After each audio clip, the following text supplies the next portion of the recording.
Je me suis aussi rendu compte que déléguer, trouver les bonnes personnes pour faire les bonnes tâches, c'était une compétence exceptionnelle d'entrepreneur. Fait que j'ai changé un petit peu mon fusil d'épaule par rapport à ça. Quand je commençais, j'avais le réflexe de beaucoup essayer de faire les choses moi-même. Puis Georges lui-même disait « Arrête d'essayer de faire du design, par exemple. T'es pourri. » I guess je suis pogné pour le do it. I guess t'es pogné pour m'écouter now. On est pogné dans un two-way. Moi pis toi, right, je suis premier en tout état. What's up, folks? C'est François Antinado. Bienvenue sur Ça se passe, le podcast où on jase de croître un SaaS ou une carrière en SaaS au Québec. On est sur Spotify, Apple Podcasts et les autres. Pas game de vous abonner, ou mieux nous laisser un review. On publie ça gratuitement. Tout ce que ça vous coûte, c'est un review. Prenez un 2 minutes, ça nous motive big time. On drop un épisode semaine minimum, juste des discussions sans filtre avec des founders ou employés clés en SaaS. Si vous faites partie d'un SaaS québécois, allez sur saspace.com, cliquez sur le bouton « Ajouter votre SaaS » pour être indexé dans notre répertoire. On est au-dessus de 230 startups. Vous pouvez aussi modifier le profil existant, il y a un bouton mauve pour ça. Le prochain événement Ça se passe aura lieu la semaine prochaine, jeudi le 19 octobre, à Québec dans les bureaux de Equisoft. On va jaser fusion et acquisition SaaS avec François Levasseur. Il reste 4 billets dispo au moment où j'enregistre ça part vite. Allez réserver les vôtres sur Eventbrite via la bannière de notre site web ou en show notes. OK, la job du mois, ça se passe. Pour octobre, la job du mois, ça se passe chez Missive, une app de gestion des communications collaboratives. Tous vos échanges d'équipe peuvent vivre dans cette app-là. Courriel, chat, SMS, DMs et plus encore. Missive sont à la recherche d'une personne senior en programmation back-end ou full stack. C'est une petite équipe de produits élite dans une compagnie hyper profitable avec une forte croissance. On a utilisé Missive chez Snipcart, on continue de l'utiliser dans notre agence Grip aujourd'hui et même maintenant sur Ça se passe. C'est de la bombe comme produit et comme poste à combler, donc sautez là-dessus. Si vous ou une personne dans votre réseau avez le profil, cliquez sur le lien Job du mois dans les show notes ou allez sur saspace.com/lajobdumois sans tiret. Vous y trouverez aussi une entrevue sur la culture de l'entreprise et la nature du poste avec Raphaël Masson, cofondateur et CTO. Si vous voulez commanditer une des prochaines jobs du mois, écrivez-nous à bonjourhi@saspace.com ou glissez dans mes DMs LinkedIn. OK, segment produits et services SaaS. Pour octobre, le partenaire en spotlight, c'est Jameo, une plateforme de design et livraison de vêtements d'équipe hyper personnalisée. Je suis très stoked d'avoir le support de Jameo. En fait, je suis moi-même un client satisfait. Toutes les hoodies de Ça se passe viennent de là. Ils sont beaux, confort, puis l'expérience de design, d'accompagnement, de livraison, tout a été seamless. Jameo offre une gamme de produits éthiques puis variés qui sont tous carboneutres. Des hoodies, des polars, tucs, t-shirts, name it. Ça vient aussi avec un service de design gratuit, donc vraiment une expérience clé en main. L'équipe de Jameo offre un rabais de 200$ sur une première commande à tous les auditeurs Ça se passe. Juste entrer le code promo Ça se passe, SAASPASSE, dans le checkout. L'offre expire le 6 novembre, mais si vous commandez avant le 20 octobre, ils ont une garantie que ça sera livré avant Noël. Donc ça fait un foutu beau cadeau d'équipe pour Noël. Check it out sur jameo.com/fr, jameo.com/fr. Le cofondateur Benoît Quimper et moi, on parle aussi de la compagnie, des produits et de l'offre promotionnelle dans un petit chat vidéo qui est dispo sur saspace.com/jameo, sur notre YouTube ou en show notes. Aujourd'hui sur le pod, je jase avec mon ami et co-hôte Antoine Meunier, Head of Product and Design chez Blissbook. Épisode spécial aujourd'hui. C'est Producer Ludo qui nous a lancé un sujet surprise en début d'enregistrement. Donc si vous avez jamais vu ou entendu The Real Pussycat, c'est votre chance sur cet épisode. On discute de déléguer versus exécuter en SaaS. Les avantages, réflexes, habitudes qu'Antoine et moi on a développés à travers 10 ans plus d'expérience en startup. On répond aussi à des questions comme qu'est-ce qu'une bonne délégation? Qu'est-ce qu'une bonne exécution? Est-ce que déléguer, c'est un privilège qui se mérite? Est-ce que trop déléguer peut nuire? Vous allez voir, Antoine et moi, on n'a pas le même profil là-dessus. Il y a des pour et contre des deux bords, je pense. Alright, on passe au show. Let's go!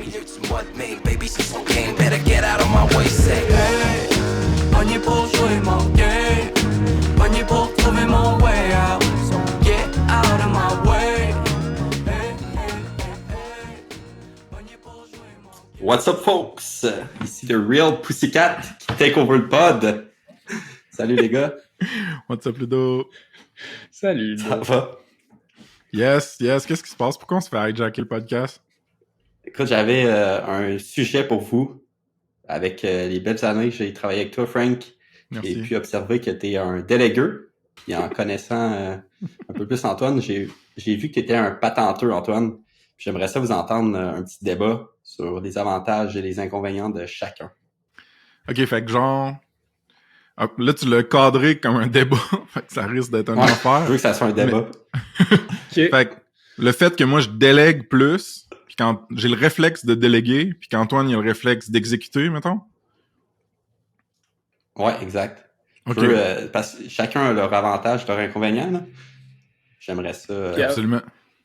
Avant que tu te sauves dans ton siège de producer, as-tu une opinion là-dessus? As-tu envie de mettre le feu, puis après ça, quitter? Ou avant de quitter, mettre le Ouais, feu? j'aimerais ça. Moi, mon opinion, Vas-y donc. c'est que le patenteur a sa place au départ dans une entreprise.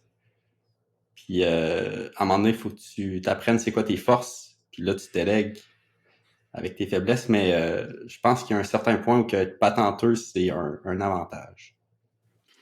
Parfait. On commence. Bye, Pussycat. Bye bye. Salut Ludo. Bon, bonne affaire de fête. On va pouvoir partir ça, ce podcast-là, Frank. Yes, sir, Miller.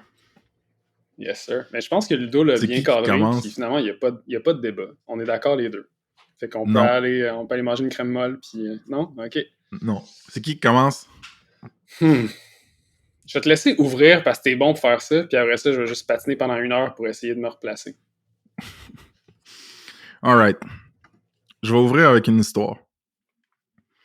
Longtemps, quand j'étais junior, j'ai vu Georges à être propriétaire, à être co-actionnaire de différentes entreprises.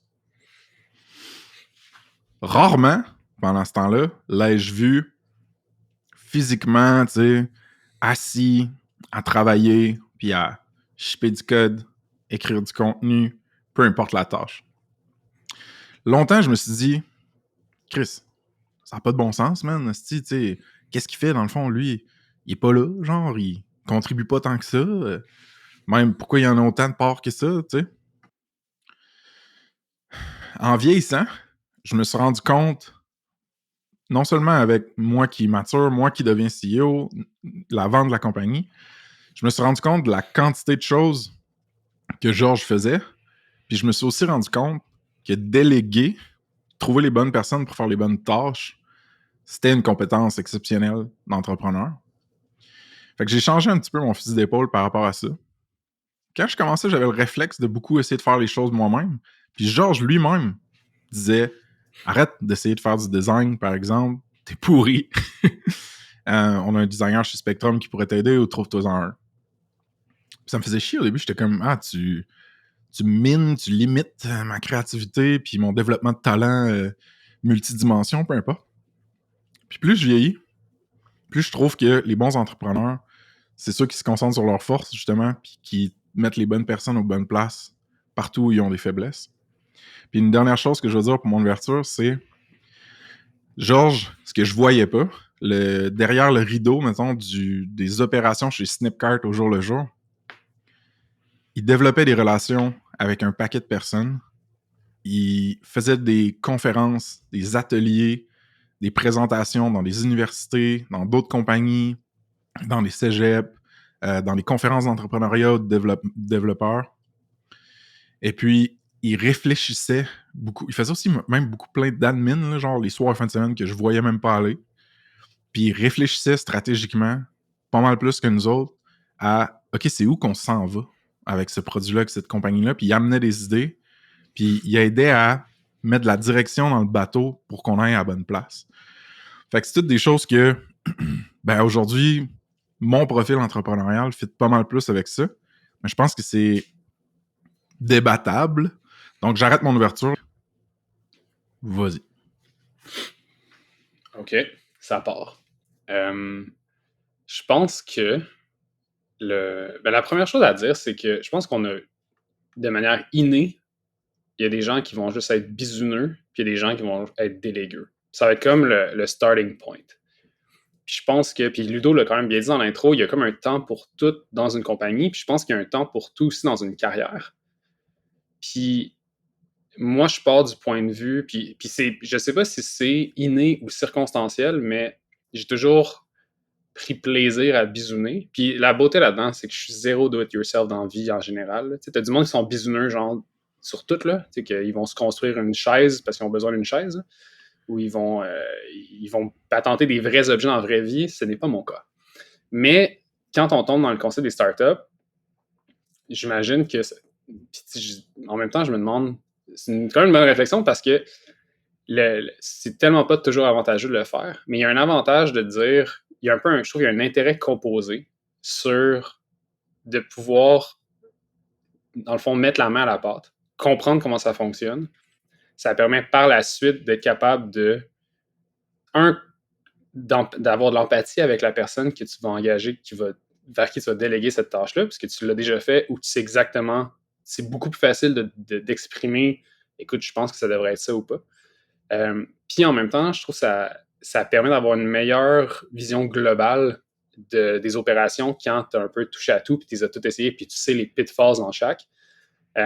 Mais le risque, ben, c'est justement, c'est pas le cas de reconnaître que tu n'es pas bon. Fait que, tu sais, mettons, il y a plein de trucs que j'ai essayé, que j'étais tellement mauvais.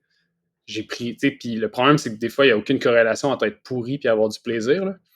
Genre, j'aime vraiment ça, écrire du code, mais mon code ne compile pas, mais tu sais, c'est comme aucune corrélation, j'ai du fun pareil. Mais la réalité, c'est que je devrais juste pas être là. Mais, fait que ouais, je trouve ça super intéressant. Puis moi, ma question pour toi, ça serait, parce que tu parlais de Georges, puis Georges, qui est un exemple parfait parce que c'est vrai que je trouve que c'est un bon, whatever. C'est genre, c'est la personne parfaite pour mettre le titre de délégué. Puis toi aussi en même temps, parce que je veux dire, je connais moins Georges, je le connais par 3 épisodes de podcast avec Frank, puis de juste toi. Mm-hmm. Mais il y a de quoi d'intéressant, puis tu te sens-tu... Est-ce que tu te sens moins... Je sais pas comment le demander, parce qu'en fait, je réalise qu'il y a peut-être un côté de contrôle aussi là-dedans, d'être capable de savoir exactement ce que ça implique, ce que tu demandes, versus si tu l'as jamais fait ou c'est un peu nébuleux, ben j'ai un feeling que pour bien déléguer, il faut qu'il y ait une genre de confiance en l'humain, que l'humain va figure it out, si on veut. Si je me trompe dessus, tu sais, ça part de où cette capacité-là de faire « Ouais, I have no idea what it is, mais je vais engager quelqu'un pour le faire. » Ouais. Laisse-moi juste être en 100% en accord avec l'importance de t'être sali les mains dans au moins un des domaines d'expertise de ta compagnie. Je pense que pour faire des premières embauches, pour gérer tes premières personnes, ne serait-ce que pour avoir un minimum de crédibilité auprès de ton équipe, si tu t'es jamais sali les mains de ta vie et que tu as été un gestionnaire directement en sortant de l'université, c'est pas impossible d'avoir de la crédibilité puis du buy-in, mais c'est beaucoup plus difficile. À cet effet, post sur mon blog post, ça va bien, sur mon blog, qui s'appelle « So you want to be a strategist ». C'est un peu une réponse à tous les jeunes Padawans qui cherchent une job de stratège marketing en sortant de l'université, puis qui n'ont jamais fait de campagne Google Ads, ils n'ont jamais fait de SEO, ils n'ont jamais fait de social media, ils n'ont jamais fait de vidéo, ils n'ont jamais écrit de contenu. Tu comprends? Fait que je pense que c'est vraiment important de se salir les mains à un moment dans sa carrière. Puis moi, je l'ai fait de façon très, très intense et très longue chez Snipcart, mettons. Ensuite, ta question, c'est-tu un peu qu'est-ce qui te donne la confiance de déléguer des tâches? C'est-tu une personne, mettons? Genre, c'est la confiance dans une personne? C'est un peu ça que tu... C'est une allégation, je pense, plus qu'une question. Puis c'est à toi de me dire si je me trompe ou pas, en fait. Écoute, dans le fond, il n'y a pas... Si tu as des bonnes idées, si tu as des ressources, mettons, que ce soit des contacts, du capital, il n'y a pas de meilleure manière de rendre ça vivant, je pense, que de le déléguer à des personnes de qualité. Parce que ton temps à toi, en tant qu'exécuteur, mettons, il va toujours être limité. Puis ton impact en tant que stratège, en tant que gestionnaire, que visionnaire, que leader, va être multiplié si tu es capable de trouver les bonnes personnes, de leur faire confiance, puis de leur donner des projets. Fait que ça part d'une prémisse qui est assez challengeante, c'est-à-dire de trouver les bonnes personnes. Puis moi, ce que je peux dire là-dessus, c'est que je me suis utilisé comme modèle pour évaluer des employés quand je commençais. Puis ça, c'est une mauvaise stratégie. Parce que je me disais, OK, ben moi, mes critères de qualité, c'est ce genre de contenu-là, ce genre d'histoire-là, ce genre de résultats sur Google-là, peu importe. Puis quand je voyais pas ça dans l'autre, j'étais déçu, puis je me disais, ah, ben tu sais, c'est comme ça, une bonne exécution. Mais ça, je pense que c'est de la délégation un petit peu naïve ou junior, d'essayer de répliquer ce que toi, tu faisais comme exécutant, mais à travers quelqu'un d'autre. Je pense qu'une délégation intelligente, c'est quand tu réussis à comprendre le type de personne puis de talent qu'il y en a avant de toi, puis comment tu peux déployer ce talent-là, les motiver pour qu'eux fassent quelque chose à leur sauce, tu sais. Au début, plus on junior, plus c'est correct de les cadrer, de leur mettre des milestones, des check-ins, de faire de la révision, de l'édition, peu importe c'est quoi. Mais éventuellement, il faut que les personnes intermédiaires à senior grow par elles-mêmes, qu'elles aient leur propre croissance, je pense, leur propre ownership. Puis Georges, même si c'était un grand délégateur, s'intéressait foncièrement à ce qu'on faisait. C'est-à-dire que les moments où il venait s'asseoir avec nous, où on allait luncher, peu importe, il était très curieux, il nous posait beaucoup de questions. C'était important pour lui de comprendre ce qu'on faisait au jour le jour, qu'est-ce qu'on aimait, qu'est-ce qu'on n'aimait pas. Puis ensuite, ça lui permettait de mieux nous gérer puis de mieux prendre des décisions pour la compagnie aussi, dans nos débuts, là. Long-winded answer, mais je te dirais, ouais, ça passe par des personnes, ça passe par un mix d'encadrement au départ, mais ensuite de confiance, de laisser aller. Puis pour une personne plus anxieuse ou avec un désir de contrôle qui a déjà exécuté puis eu ses propres résultats, ça, c'est difficile au début. Ça sonne une cloche? Ça pourrait sonner une cloche. On va la mettre dans les show notes, la cloche, puis en espérant qu'il y ait un bruit, un effet sonore. Le truc que je réalise aussi, on parle de ça, puis personnellement, être un bisouneux, genre, dans ma vie, c'est un genre super skill ou la plus grosse liability ever. Puis ça, c'est juste une question de jugement puis de timing. Puis aussi, c'est un challenge aussi en prenant de l'expérience, de la maturité dans l'industrie aussi. Tu sais, dans le fond, mon day-to-day est vraiment différent d'où il était il y a 10 ans. Puis aujourd'hui, si je continue de bisouner, j'aime ça que le mot bisouner va être 25 fois dans le pod, c'est malade. Fait que tu sais, si je continue d'être un bisouneux, puis un patenteux, puis un gosseux, ben ça vient ralentir finalement la productivité de l'équipe au complet. Fait que tu sais, exemple concret de genre bisouner pendant beaucoup trop longtemps sur un design system dans Figma, c'est vraiment pas une bonne use of my time. Mais je l'ai peut-être déjà fait, ça se pourrait. On jase, là. Mais à ce moment-là, c'était correct. Mais tu sais, c'est un peu le truc que je me demande, tu sais, comme on en parle là, puis je pense que c'est de spotter. Puis en fait, même, on pourrait le virer en workshop, tu sais. Je regarde le Blissbook en ce moment dans le sens que j'ai beaucoup trop de chapeaux, on en a tous beaucoup trop. Puis tranquillement, on arrive à ces points d'inflexion-là où ça fait beaucoup plus de sens de déléguer, effectivement, par exemple, ce serait de rentrer un autre designer.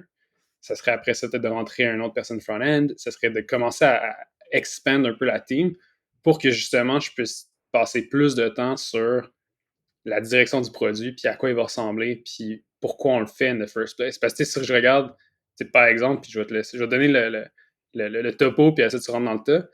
Aujourd'hui, mettons, j'ai comme 3-4 chapeaux. J'ai, dans le fond, under the head of product, il y a le genre de product manager role, le genre de product marketer role, mais comme lui, il est splitté entre moi et le CEO, le product designer role, puis le salmon role, qui est comme pas dans la liste. Mais tu sais, je sais pas, ça sonne comme des sujets d'affaires. Fait que là, mais le point là-dedans, c'est pas grave, Frank. Reste avec nous. Mais ouais, c'est ça, c'est quand même intéressant parce que je regarde tout ça puis je me dis, tu sais, le plus valuable en ce moment, c'est Antoine, le product manager. Il y a tellement de temps qui est passé à bisouner des pixels que je t'avoue que j'arrive quand même proche de soit streamliner le genre de design ops pour que le front-end developer puisse se sentir plus designer puis être capable d'en faire beaucoup plus. Fait que moi, j'ai besoin d'en designer beaucoup moins. Puis ça, en ce moment, c'est d'avoir notre design system est en place, puis être super technique. Là, le segment technique s'en vient, c'est d'avoir nos components React dans Storybook, d'avoir une coverage de l'app en termes de design puis de préfabriquer, si on veut, qui permet d'après ça de juste mettre des choses qui existent déjà dans l'app, ça va vite. Déjà ça rendrait plus powerful, mettons, le front-end guy. Fait que finalement, on n'a peut-être pas besoin d'un designer. Mais ça reste que si je regarde, mettons, mon day-to-day, j'ai plus de temps après. À la fin de ma journée, j'ai comme plus de temps pour focusser sur, OK, le next, c'est quoi l'affaire qui va doubler les revenus dans la prochaine année, mettons. Puis, quelle partie, comment je fais pour supporter la team de vente dans telle affaire ou tel truc. Ou juste ce matin, on avait une discussion sur la télémétrie dans l'app pour permettre justement à la gang business d'avoir du business intelligence. Ces trucs-là sont tellement importants, mais ils finissent par devenir des notes de bas de page à mon quotidien qui est d'être deep avec le front-end, puis en fait avec les engineering team à juste builder, là, genre, puis à décider il est où le state CTA, puis c'est quoi le flow de ça, le state, il ressemble à quoi, puis est-ce qu'on disable le bouton ou pas, tu sais. Je pense que quand t'arrives à un moment ou un croisement, mettons, dans la croissance de ton SaaS, où est-ce que la majorité des joueurs clés ont le discours récurrent de il y aurait ça à faire, mais j'ai pas le temps. Il me faudrait de l'aide dans telle dimension. Ça serait même, tu sais, plus explicitement, ça serait cool d'avoir quelqu'un qui s'occupe de, je sais pas, customer success, par exemple. Quand t'arrives là, en tant qu'entrepreneur ou de leader, c'est important de te poser une question sur est-ce que mon désir de croissance puis mon appétit du risque me permettent d'investir plus de capital puis d'argent dans la diversification de mon équipe. Excuse-moi, dans l'augmentation de mon équipe tout court. Avec des rôles un petit peu plus spécialisés, avec peut-être un tout petit peu de petite hiérarchie où est-ce que genre mes plus seniors vont coacher les plus juniors, etc. Puis si oui, tu devrais y aller all-in. Parce qu'il faut que ta vision de où tu veux amener ta compagnie puis ta croissance, il faut que les actions que tu prennes, les décisions que tu prends en termes d'embauche, en termes de splitter des postes, en termes de déléguer, justement, il faut que les bottines suivent les babines. Par contre, si financièrement, tu peux pas, ou stratégiquement, tu peux pas scaler encore, ou juste personnellement, tu n'as pas le goût de devenir plus gros, d'avoir une plus grosse équipe, d'avoir une structure de gestion un peu plus complexe, etc., mais il faut que tu fasses une paix, mettons, intérieure avec certaines douleurs que tu vas continuellement vivre, certaines priorités qui ne pourront jamais être adressées à cause de d'autres qui sont plus importantes. Puis ça, il faut que tu le communiques à ton équipe, mettons. Parce qu'on en connaît des équipes qui ont pas scalé, right? Pas scalé pendant plusieurs années. C'est des personnes qui sont talentueuses, souvent multifacettes, right? Il y a beaucoup de founders qui vont faire du marketing, du web dev, du support, puis ils sont heureux là-dedans longtemps. Mais ce que j'ai vu aussi, c'est que quand tu arrives pour scaler ton équipe, puis que là, tu te dis « Hey, j'ai tellement de cash de lousse, puis j'ai tellement le goût que ça soit plus gros. » Bon, mais au niveau de confiance en le potentiel de ma compagnie puis de mon produit, il explose, donc j'ai le goût d'aller plus vite. Mais si tu n'as jamais développé ce muscle-là de déléguer, de faire confiance, d'avoir des choses qui sont pas exactement comme tu les ferais, c'est vraiment tough. Puis c'est ça que j'ai trouvé cool avec Snipcart, c'est que oui, c'était lent, je vais le donner, là, on n'a vraiment pas eu une croissance au niveau de l'équipe rapide, mais on a eu une croissance très progressive, entre 2 à 3 personnes à 5-6, à Money 10, puis après on a doublé après l'acquisition, à peu près 20, mettons. Puis bon, il y a eu, après ça on a 10x avec Douda, si tu comptes toute la gestion dans Douda. Puis moi, ça m'a vraiment aidé de le faire de façon progressive. Puis tu sais, vois-tu, aujourd'hui, j'ai le parcours qui prouve que je suis quand même capable de gérer, puis de déléguer, puis d'atteindre des résultats. Fait que les projets que je starte, je les fais pas en 100% exécutant. Tu sais, les premiers mock-ups dégueulasses de ça se passe, je les ai faits, là, mais c'était un enfer. Là. Fait que ma compétence entrepreneuriale, c'est de trouver des personnes puis des manières de construire sans nécessairement me ruiner, de valider sans être all-in. Puis c'est ça que j'ai fait, tu sais. Fait que, ouais, longue réponse à ce que tu dis, mais je pense pour ramener ça à Blissbook, vous êtes rendu un peu à ça, tu sais. Genre, c'est quoi la vision de la compagnie, finalement? Ben, c'est intéressant parce que, first, bien dit. Très bien dit, François. Mettons, où on est rendu avec Blissbook, c'est là que c'est intéressant, c'est que, tu sais, je pense que c'est pas noir ou blanc. Puis l'idée, c'est qu'on tend vers, tu sais, je veux dire, on tend vers une croissance. C'est sûr que la team va grossir, mais il y a comme un temps pour tout, tu sais. Puis je pense qu'il y a, en tout cas, pour le vivre en ce moment, c'est inconfortable. Mais je pense qu'il y a beaucoup de valeur qui se crée à plein de niveaux quand une petite équipe a beaucoup de responsabilités, mais apprend, dans le fond, tu sais, je veux dire, là, on apprend à maximiser nos ressources, ce qui est, je pense, un très bon muscle à travailler dans une Excellente startup, observation. surtout en 100%. 2023. Puis, fait que, sachant qu'on est un peu comme l'analogie de la semaine est une présentation de Eros et compagnie. Fait que dans le fond, on est un peu comme une équipe. Au lieu d'être une team ou une armée qui va grandir, on est les Navy SEAL qui sont fait dropper en parachute, qui ont nagé, ça arrive, puis là, on n'a pas de backup. C'est ça. Fait que là, nous, il faut qu'on bâtisse un produit qui est commercialisable, qui va, en gros, puis le long story short, c'est qu'on remplace l'app actuelle pour une nouvelle app from scratch. Oui, c'est crazy, puis il y a plein de monde qui vont dire vous êtes complètement capable de faire ça, mais on a étudié de tous les angles possibles. Dans notre cas, dans notre business B2B, SaaS, Enterprise, ça fait tout le sens du monde. Mais c'est un moyen projet. Puis la façon dont on l'a fait, c'est qu'on l'a comme capé à OK, on est les 4 dessus. On a un back-end, ça coche. On a un full stack, ça coche, qui a aussi bâti l'app V1. On a un front-end, ça coche, puis on a moi qui fait du bon pain. Fait qu'on a la team au complet pour, on devrait être capable de le bâtir. Mais est-ce que ça serait pratique d'avoir plus de ressources puis de pouvoir expand et déléguer? Absolument. Fait que pour répondre à ta question, c'est un peu un genre de, là, on est en mode, je te dirais, apprendre à maximiser les ressources, mettre en place les systèmes, puis mettre en place un peu le framework de OK, comment on développe le produit, comment on transfère le knowledge de la business vers le produit pour justement bâtir quelque chose qui fait du sens. Toutes les dynamiques, les frameworks d'équipe, on tente de les mettre en place là. Pendant qu'on est une petite équipe, c'est beaucoup plus facile. Puis c'est un travail en parallèle. Le founder, CEO, qui avait 72 chapeaux l'année passée, qui en a 50 cette année, puis qui en a de moins en moins, est justement en train de faire ce travail-là dont tu parlais plus tôt, qui est de commencer à exercer le OK, comment est-ce que je délègue ça, puis d'accepter que quand Antoine va designer quelque chose, ça va être peut-être pas comment lui l'avait vu, mais c'est de se rallier derrière un OK, mais l'objectif, ça reste que pour un client, on veut ça. Fait que, est-ce que le client l'a eu? Oui, parfait. C'est pas le bouton que tu voulais, mais ça a marché. Fait que tout pour dire que, mettons, moi, je regarde ça, puis je suis là, OK, ma team a grossi probablement deuxième trimestre 2024, par exemple.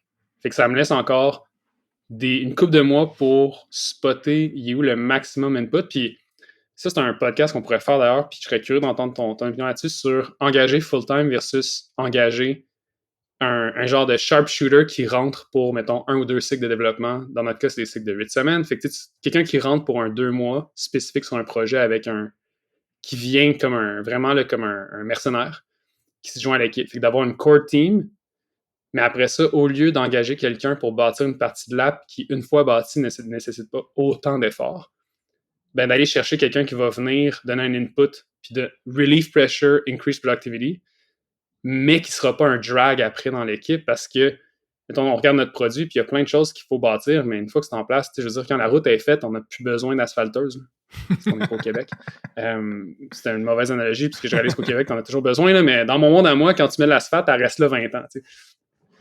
Fait que c'est un peu, fait que c'est super intéressant parce que je pense que c'est la composante timing qui fait toute la différence entre justement le cas de faire le shift et déléguer. En fait, une croissance saine, là, Ouais. qui, je pense, est un mix de déléguer et de Mais- tout faire.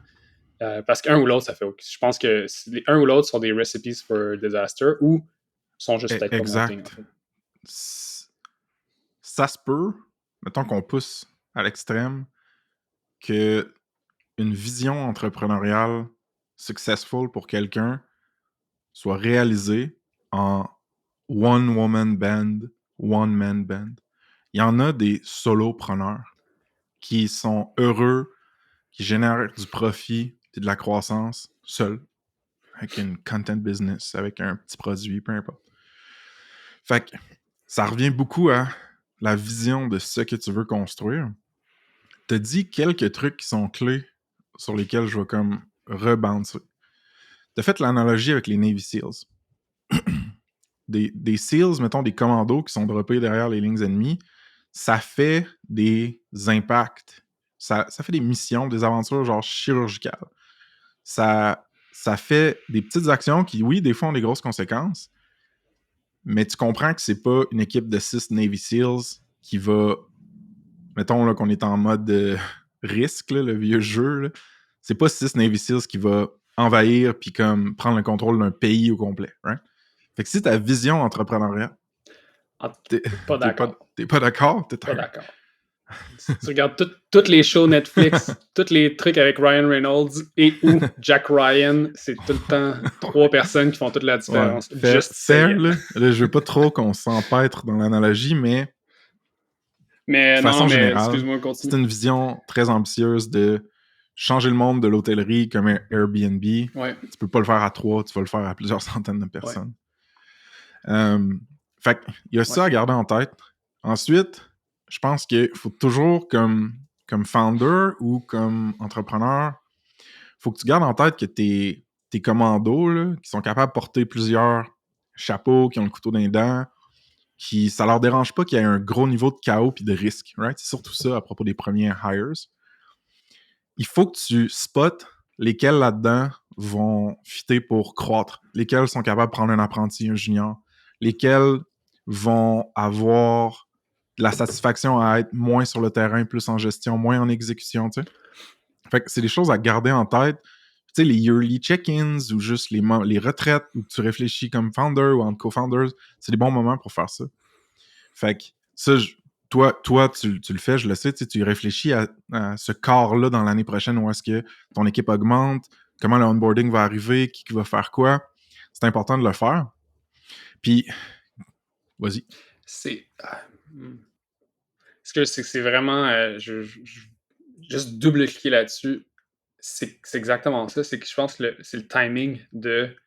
je pense que le point à souligner, c'est que le coût, le relief que ça ferait d'avoir quelqu'un dans l'équipe de plus en ce moment, si j'agrandis ma team demain matin, le coût de onboarding, puis le risque de déraper ou que la personne ne suive pas le groupe parce que le pace est assez rapide puis qu'on n'a pas le temps de s'arrêter finalement, jusqu'au prochain checkpoint, qui est justement dans, mettons, 6 mois, ben le pari ou la décision que nous, on a prise, c'est OK, on va juste suck it up, on va souffrir un peu plus parce que ça va coûter trop cher de rentrer quelqu'un en ce moment versus plus tard. Puis je ferais le parallèle, mettons, j'écoutais ton pod avec Thomas Louis Lafleur du chiffre.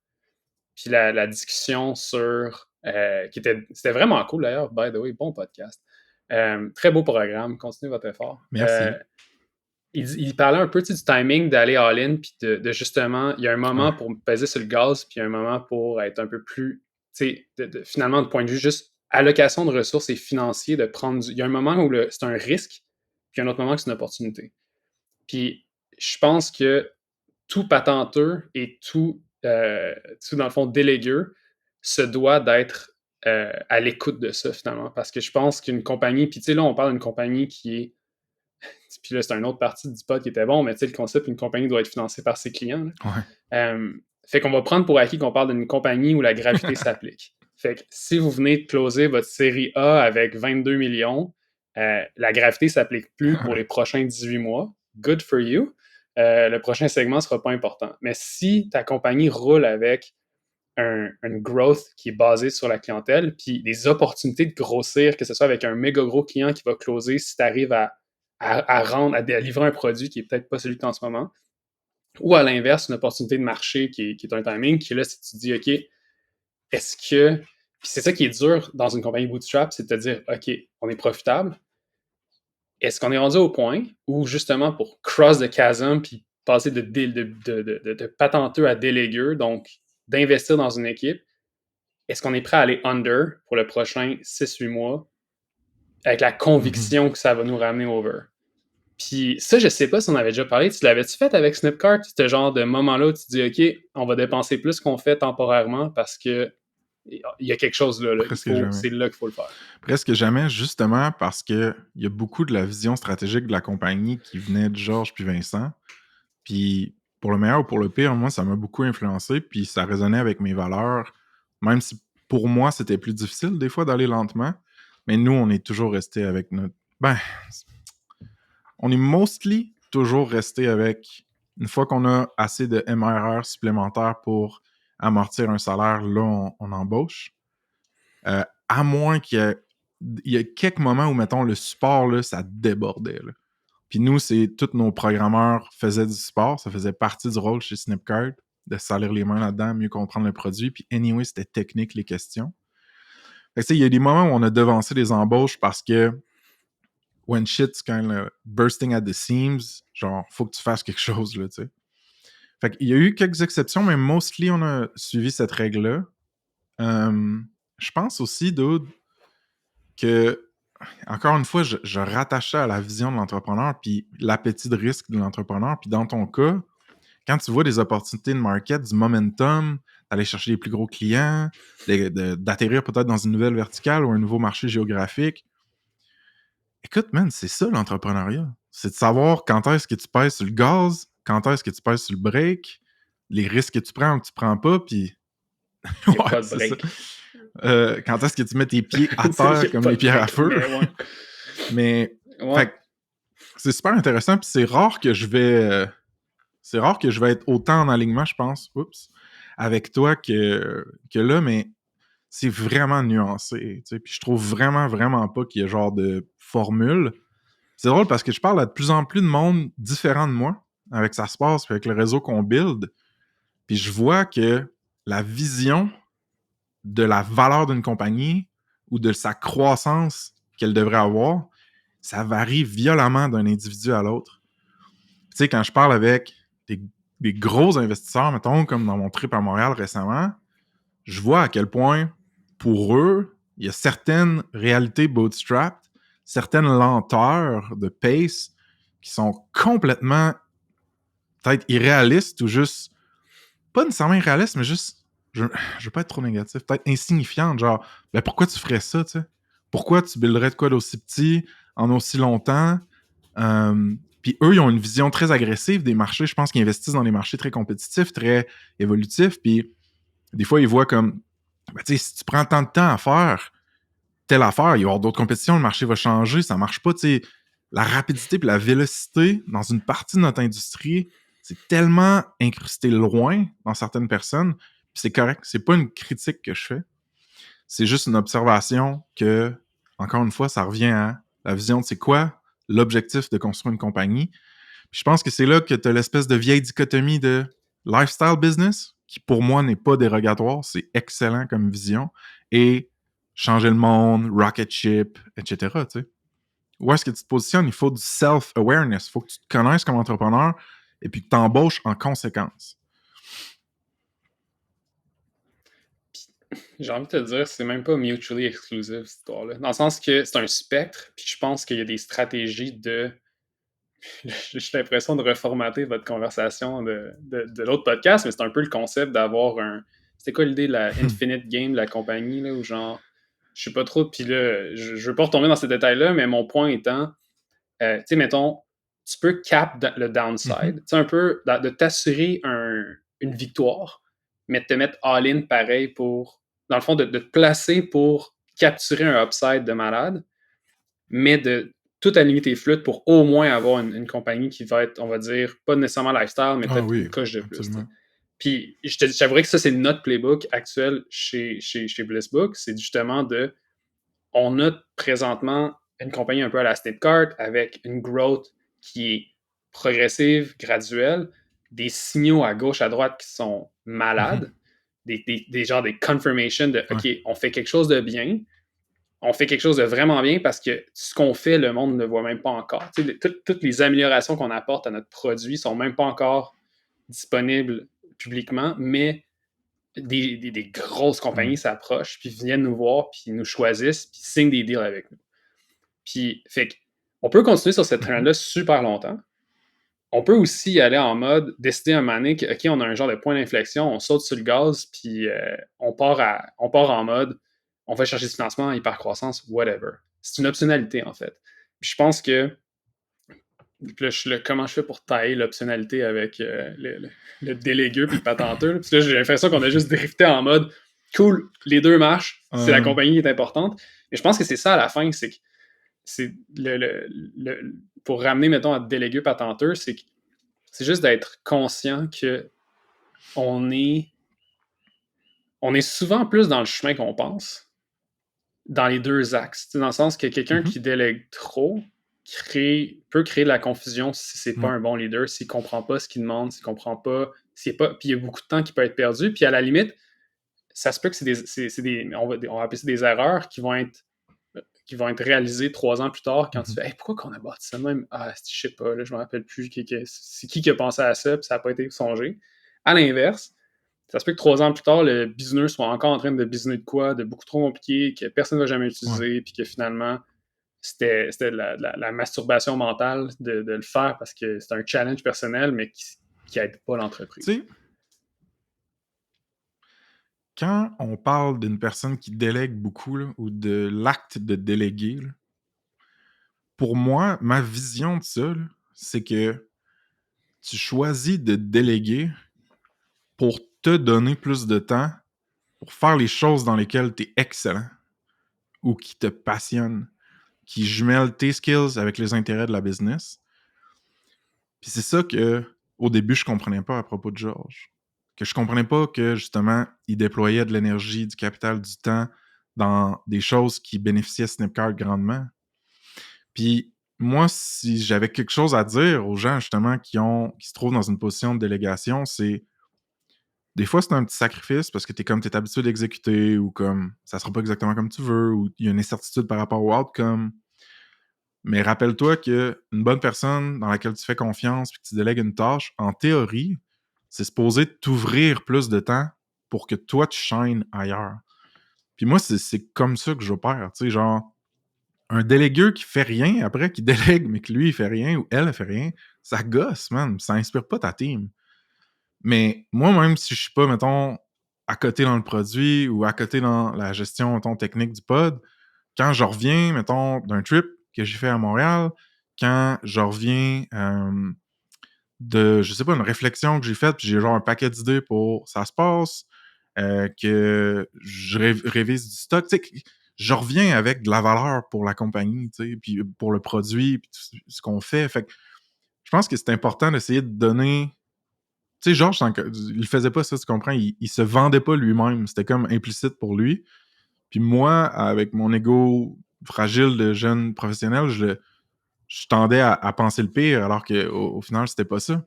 Fait que tu sais, tu délègues pas pour rien faire, genre. Tu délègues pour shiner plus ailleurs, genre.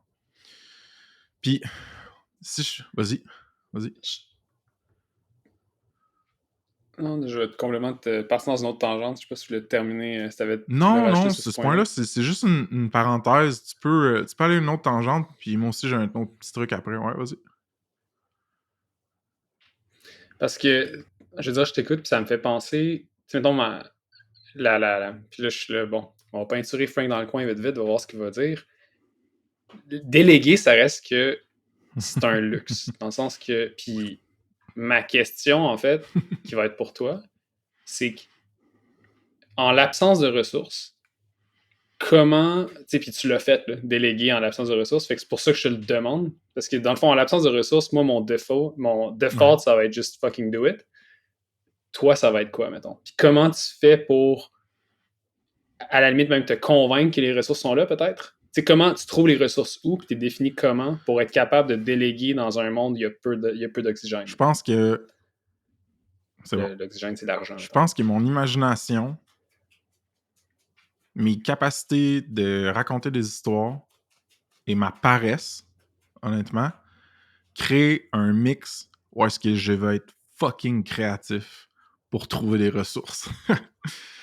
C'est-à-dire que back against the wall, mettons, vraiment dans la merde, que genre, il n'y en a pas d'oxygène, comme tu dis, il n'y a pas de personne autour de moi, il n'y a pas de capital autour de moi. Je vais juste trouver une manière de générer de la valeur puis de m'en sortir de cet endroit-là qui mise sur mes capacités d'exécution à moi. Puis je vais le faire, puis je vais juste bite the bullet. Genre, je vais en écrire du contenu, je vais en starter un podcast, je vais aller vendre de quoi, puis rapidement, je vais me mettre dans une position où je suis pas seul. Parce que ça, c'est mon profil à moi. Maintenant, je me connais, puis j'exécute comme ça. Mais t'as raison de dire que c'est un petit peu un luxe, je pense. Puis c'est pour ça que les jeunes qui commencent, on en a déjà parlé dans le pod, souvent, je vais leur dire, map-toi, attache-toi à une équipe existante. Tu veux être entrepreneur? Sure. Va te coller à des entrepreneurs. Vois comment ils font. Vois le parcours qu'eux ont fait. Fais quelques bets, fais des side projects. Génère-en un capital qui va peut-être... Tu sais, c'est tout incrémental. Là. On s'entend, tu peux vendre un infoproduct ou un service à ton école qui te génère une couple de centaines de piastres. Puis avec ça, tu peux engager 1 ou 2 freelancers sur Fiverr pour faire de quoi que toi, t'es pas capable. Tu sais, c'est pas inaccessible. C'est un certain luxe. Puis déléguer beaucoup de capital à beaucoup de personnes talentueuses, là, c'est un grand luxe. Mais ça peut être incrémental aussi, ouais.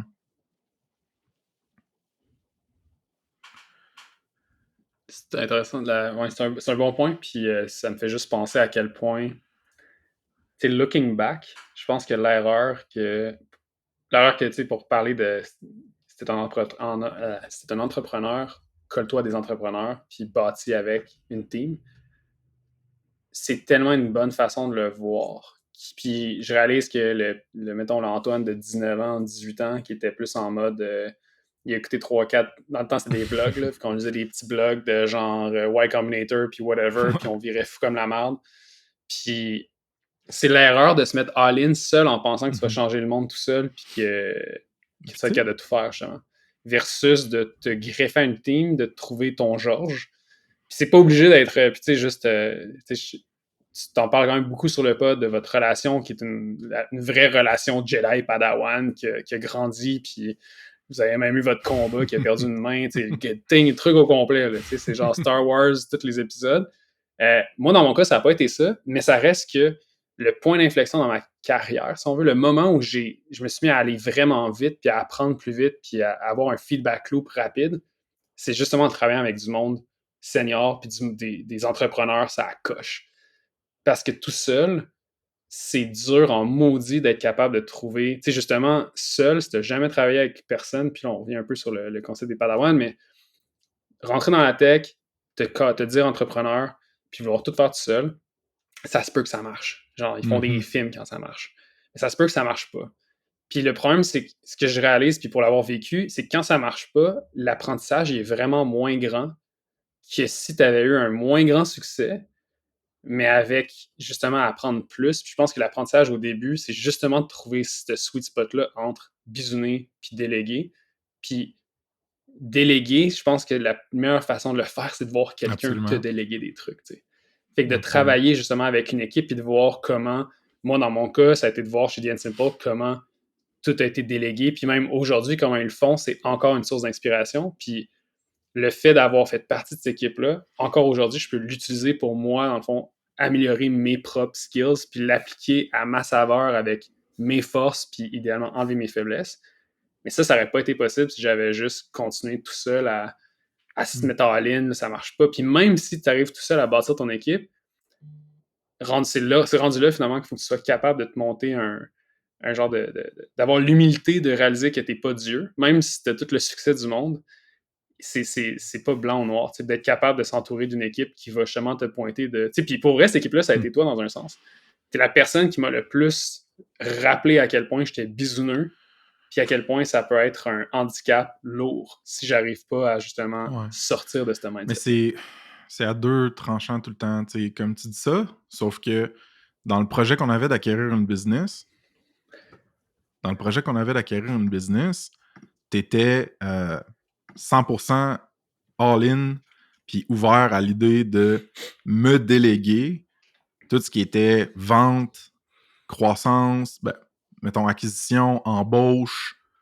Puis toi, t'étais 100% à l'aise dans la situation où t'étais de gérer finance, projection, la stratégie plus exécutive, juste le produit aussi, le design, tu comprends? Fait que t'es un team player quand même, puis je pense que t'es capable vraiment de déléguer. Puis il y a une affaire que t'as dit plus tôt, man, qui est avoir des contraintes. Avoir des ressources limitées, des membres d'équipe limitée, du capital limité, etc., ça te force à être créatif et à être efficace dans ce que tu fais. Puis ça, c'est une qualité, mettons, au niveau des membres d'équipe, des employés que tu prends, qui est vraiment pas si facile que ça à retrouver quand tu bouges en grande entreprise. T'en as là, des entreprises qui c'est juste des killers à la centaine, mais moi, ce que j'ai vu, puis c'est un conseil, un PSA que je veux dire à tous les fondateurs, entrepreneurs qui sont en train de grossir leurs équipes, c'est quand tu embauches une personne d'ailleurs, assure-toi que sa vision de la délégation puis de la collaboration concorde avec où est-ce que ton entreprise est là puis va être dans les 2-3 prochaines années. Je vais donner un exemple concret pour que ce soit pas trop abstrait. Mettons, ça m'est arrivé d'embaucher des gens qui viennent d'une plus grosse corporation, puis pour eux, il y a un paquet de choses à faire, de tâches, de rôles, que c'est juste naturel, puis assumé que ça va être une équipe au complet qui fait ça, un département au complet qui fait ça, une personne dédiée à ça, right? Puis là, ils arrivent dans ta petite shop, mettons, ils sont comme « Oh shit, ok, what the fuck, là, il me faudrait ça, ça, ça, puis ça. » Si t'as pas été clair par rapport à la quantité de ressources disponibles, puis la multiplicité des rôles que la personne doit jouer, là, ça peut clasher puis tu peux faire des mauvaises embauches. Fait qu'il faut vraiment que tu gardes un œil sur t'es rendu où dans ta croissance. Comment... Ça, c'est comme... c'est ça, là, c'est de scaler la petite équipe de commando à une armée au complet, mettons, là, que tu voulais être très grossier. Là. C'est un bon point. C'est sûr que, je veux dire, si tu amènes quelqu'un dans ton équipe de Navy SEAL puis la personne n'a pas amené son lunch parce qu'elle pense qu'il y a une cantine qui est opérée avec un Tim Hortons, ça va être plus tough. Là. Mais l'affaire là-dedans, c'est que, puis tu sais, le point, ça c'est l'épisode où on est juste nébuleux que le Chris, là, mais le point à ajouter là-dedans, c'est qu'il y a beaucoup de valeur justement à ajouter quelqu'un qui a vécu 2 ans en avance de ta compagnie, puis que tu ramènes Exact. 2 ans en arrière, puis qu'eux, en fait, oui. ils savent où ça... Quand tu leur montres ta vision, ils l'ont vécu. Maintenant, est-ce qu'ils sont capables de s'adapter puis de vivre la nouvelle réalité que les planchers sont plus chauffants? Y a plus, tous les petits luxes d'une grosse compagnie n'existent plus. Ça se peut qu'il n'y ait plus de rampe de skate, là. Mais il faut que tu vives avec. Tu vas au parc comme tout le monde. Mais oui, dude. Puis c'est pour ça que j'ai dit, vois la réalité de ressources à allouer dans le moment présent quand tu fais une embauche, mais aussi dans 2-3 ans. Drette pour ce que tu as dit. Par contre, si tu embauches quelqu'un qui a vécu pendant 20 ans dans les compagnies qui sont 10 ans en avant de toi dans leur croissance, ben là, faut que cette personne-là, elle te vende l'idée qu'elle veut retourner dans un chapitre plus tôt d'une histoire puis que c'est ça exactement qu'elle veut parce que sinon, il va y avoir une dissonance, tu sais. Ouais. J'ai envie de te dire que ça se red flag vite en maudit dans des embauches. Puis je vais prendre, mettons, mon exemple.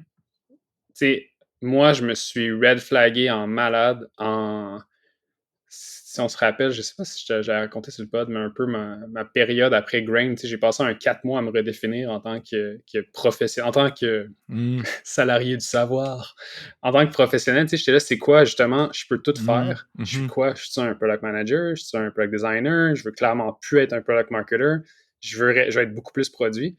Puis j'avais landé sur product manager, qui est finalement, tu sais, un peu qui couvre, tu sais, la raison, c'est parce que ça couvre tout, Chris. Fait que vu que je fais tout relativement bien, c'est un bon fit.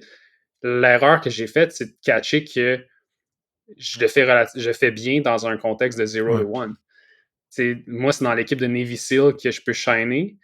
Je pense pas que... Puis tu sais, c'est une chose de grandir avec une équipe, c'est une autre chose de se faire téléporter dans une équipe de 500 personnes où justement, au day-to-day, Antoine, tout ce qu'il fait, c'est marcher ses pieds de tout le monde, tu sais. Puis je pense pas que ça aurait été productif. Puis pour vrai, le mismatch était tellement flagrant, juste dans les entrevues que j'ai faites avec des compagnies qui étaient beaucoup plus grosses, que, tu sais, pour moi, j'étais là, je vois pas ce que je vais apporter ici. Tu sais, je vais pas apprendre au rythme que j'apprends là. Fait que pour moi, ça, c'est mon red flag. Mais pour eux, c'est comme j'étais un loose cannon. Tu sais, c'est zéro un avantage. Puis, fait que je pense que le fit, le genre de employee company fit est assez flagrant à ce niveau-là. Puis si c'est pas flagrant, ben il y a mets le probablement une monde dans chance des que ça marche. situations, d'autres, dans les mises en situation, dit alright, notre campagne de publicité payante a été un échec total. On doit générer de la croissance dans les 6 prochains mois, sinon on meurt.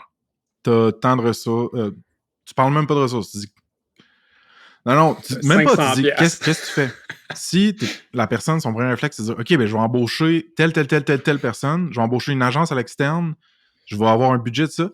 Là, tout de suite, tu vas voir, OK, si toi, t'es genre bootstrap, slow growth, ça marche pas, genre. Tu sais, c'est réflexe de solution qu'on concorde pas avec la réalité économique puis de ressources de ta compagnie. Fait que, il y a ça. Ouais, vas-y. J'ai envie de dire, plus nuancé que ça, parce que c'est un peu drastique comme exemple. Mais plus nuancé, le côté un peu genre corpo de la réponse à ça, c'est de faire des études, puis c'est de faire de la recherche, puis c'est de mettre en place des systèmes, des dashboards, des patentes. C'est comme, non, là. Règle, il y a le feu est pogné. Éteins le feu. Je veux pas savoir le feu brûle à quelle température, là. Il y a juste éteint le feu. Vraiment, puis tu sais, je pense qu'il y a un art aussi à déléguer. C'est-à-dire que moi-même, aujourd'hui, je me vois aller des fois, puis je vais très vite, puis déléguer, tu le fais pour te sauver du temps, pour le mettre ailleurs, mais ça veut pas dire que c'est quelque chose qui ne devrait pas prendre de temps. Déléguer. Tu comprends ce que je veux dire? Le scoping de quels sont tes besoins, quelles sont tes inspirations, tes références, quelles sont tes attentes sur les résultats, puis les deadlines. Tu veux pas que ça soit extra clair puis explicite parce que tu veux laisser du lousse à la personne qui va prendre l'ownership de ça, mais tu veux qu'il y ait quand même, tu sais, genre une direction puis des attentes claires. Puis moi, des fois, tu sais, je vais trop vite, je me vois aller puis je suis comme, ouais, là, je suis pas content du résultat, mais je me check, je vois ce que j'ai dit pour la délégation, un message Slack avec 2 fautes envoyé à 10h30. Ça marche pas, Frank, tu comprends ça? Tu sais, fait que j'essaie de me... c'est vraiment bon. Ouais, mais c'est exactement ça. Puis j'ai envie de dire même, c'est le scoping, c'est un peu une job. Moi, je sais comme une job de démineur. Tu dérisques. Dans le fond, tu enlèves le risque que la personne se plante. Tu sais, how do you set up for success telle personne dans telle tâche?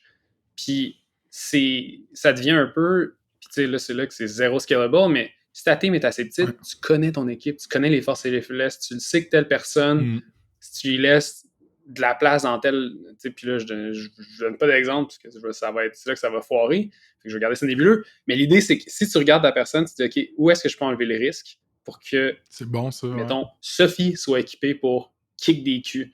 Tu sais, puis ça devient un peu... Puis c'est là ton point qui est tellement important. Parce que j'allais te demander, tu sais, Frank, fais-moi un portrait de c'est quoi déléguer. Qu'est-ce que tu veux dire par déléguer? Parce que je pense que l'erreur qui est souvent perçue, c'est que déléguer, c'est de break down une liste de tâches, qui est un punch list de genre, hey, fais tout ça. Je t'ai donné... Avant que moi, je garoche une version botchée. Je t'ai donné un anti-exemple là, avec le message Slack à 10h30. Souvent, moi je marche avec des weekly maintenant que ça se passe, là, c'est comme le minimum viable process pour garder une track de ce qui se passe avec Ludo, ce qui se passe avec Berge, ce qui se passe avec François Douville, avec le studio. Puis tu vas le voir, là, une semaine que j'ai été vraiment busy, j'ai pas préparé mon weekly. Tu vois que le weekly, ça va un peu à droite, à gauche. Comment ça serait cool de faire ça? J'avais pensé à ça aussi. Puis ce qui est important aussi, c'est de casser le freestyling puis le brainstorming sur comment on va faire une tâche qui est en train d'être déléguée. Ça, dans ma tête, ça n'a pas sa place dans un update comme ça où est-ce que le but, c'est de déléguer des tâches. Ça va peut-être être un... Comment tu appelles ça? Là? On faisait ça chez Snip. Là, c'est pas un sprint, c'est un... des spikes. On faisait des spike meetings, mettons. Tu sais, ça a sa place dans du shaping. Puis soit les personnes le font elles-mêmes, mais souvent, ce que je veux dire, c'est ça. C'est genre, check, dans le fond, ce que j'essaie d'atteindre, là, ce que je voudrais, c'est que l'utilisateur puisse gérer son profil sans que ça crée de bug, puis que s'il est pour avoir un bug, on a soit un process en place, soit une automatisation, une alerte qui pop, puis on peut le gérer. Genre, figure it out, on bouge à la prochaine tâche. Parce que ça fait partie aussi de faire confiance, puis c'est aussi de dire, si t'as besoin d'aide puis t'as des bloquants, parle à telle personne, ou parle-moi, mettons, dans cette circonstance. Je délègue beaucoup à l'oral puis au mix d'écrit. Fait que je vais faire un meeting parce que moi, je m'exprime bien, puis je pense que c'est bon pour moi de le faire en personne, là, tu sais, genre de vive voix.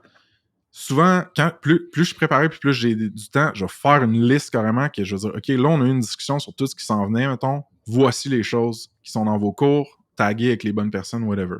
Après ça, là, tu peux rentrer dans genre du Trello, du Asana, du Linear, du whatever que tu as besoin pour gérer ton projet, ton code, peu importe. Je m'en crisse un peu là, des outils que tu utilises.